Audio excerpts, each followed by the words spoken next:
I'm here talking with Nina Shekhar, who has written a beautiful and quite inspiring and haunting piece for us. And I just wanted to ask her a little bit about it. Nina, welcome, and tell us a little bit about this new piece that we're debuting today.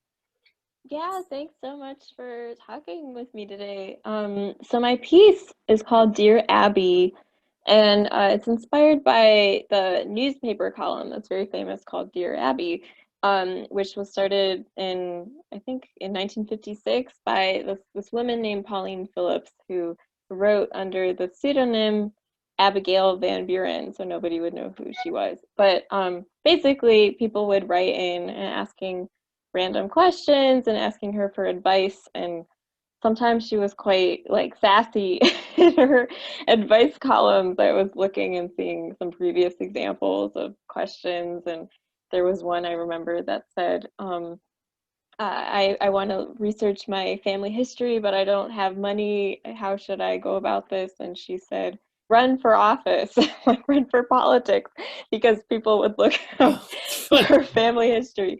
But, some of the other questions that would come in were, there's sometimes she would give sort of misogynistic advice or kind of heteronormative advice based off of partly the times, but also just like her values as a person. And there were a lot of women who wrote in saying, I want to work, but my husband doesn't allow me. And she just basically said that the woman's role is to always support her husband.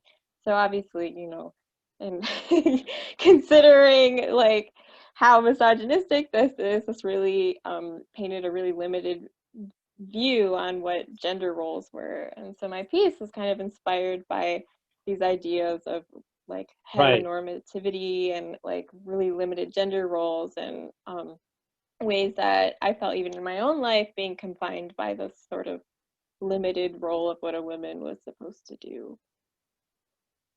Well, let's be frank. I mean, most of it's pretty sexist. It's just plain old style sexism. And hopefully the world is much changed and not changed enough, but changing all the time. And so you went back and kind of found, well, did you use actual text from her? Or did you kind of fashion text like hers? No, I fashioned my own text, but it was kind of based off of some ideas from some of the columns, when they were talking about like painting your nails. That's like the first line in my piece, and other like notions of, oh, how should a woman present herself? And it was always to support like the male gaze. So my piece was kind of inspired by a lot of columns, but I fashioned it myself. And it sounds, it's sonically really beautiful. So are you kind of, is that a little bit parodistic, or is just all your music that beautiful? I'm honored by that.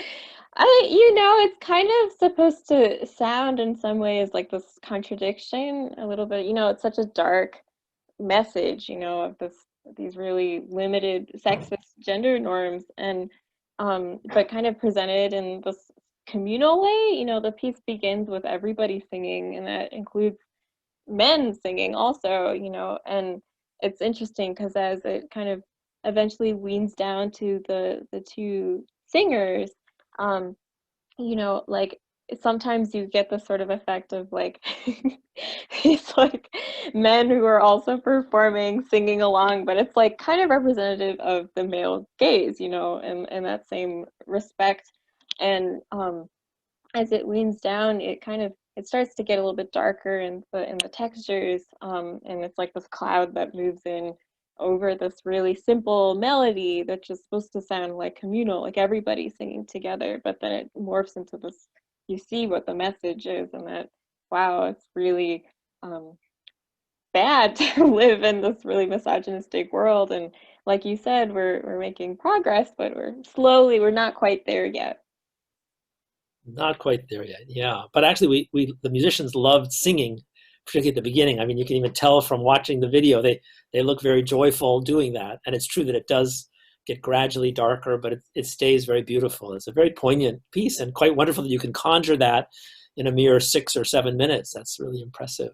Yeah, you're out in Los Angeles, or you just finished Los Angeles, so now you're not there, or are you still? Now I'm yeah, I was living in LA Oh, did I make earlier. Oh, I think I think we fixed it. Yeah, no, I was my living in bad internet? LA. Yeah, no problem.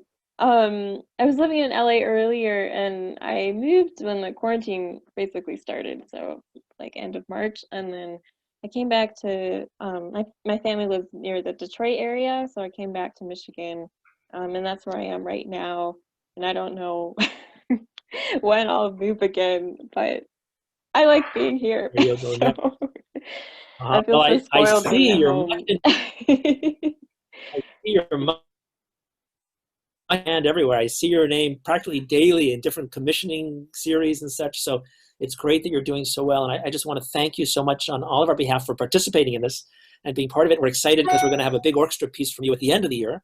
So we're going to get two tastes of your wonderful music this year. We're really looking forward to it. Yeah, So, thank you so so thanks so much. much, Nina. Thanks Yeah, so it's much for great having talking me with you. be part of this too.